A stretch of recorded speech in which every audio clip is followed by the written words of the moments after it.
आरक्षण घेतल्याशिवाय माघार नाही, दुपारी 2 वाजता सभा। मनोज जरांगेंकडून स्पष्ट, तर सकाळी 11 वाजल्यापासूनच उपोषण सुरू झाल्याची जरांगेंची माहिती। मनोज जरांगेंची सरकारच्या शिष्टमंडळाशी चर्चा, थोड्याच वेळात मनोज जरांगे भूमिका मांडणार।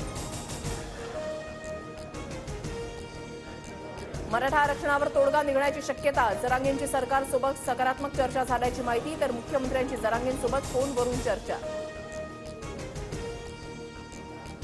मराठा आरक्षण मिळालंच पाहिजे, सामाजिक न्याय विभागाचे अधिकारी वेळोवेळी जरांगेंशी बोलतायत, चर्चेतूनच तोडगा निघत असतो। जरांगेंच्या मोर्चावर उपमुख्यमंत्री अजित पवारांची प्रतिक्रिया। मराठा आरक्षणाच्या मनोज जरांगेंच्या सर्व मागण्या मान्य, मंत्री दीपक केसरकरांची प्रतिक्रिया। 37 लाख कुणबी प्रमाणपत्रांचं वाटप, 50 लाखांपेक्षा जास्त प्रमाणपत्रांचं वाटप करणार, केसरकरांची माहिती। शिवाजी पार्कवर राज्यपालांच्या हस्ते ध्वजावंदन, राज्यपालांकडून भाषणामध्ये मराठा आरक्षणाचा उल्लेख, तर देशाच्या विकासामध्ये महाराष्ट्राचंही योगदान, मुख्यमंत्री शिंदेंचा जनतेला संदेश।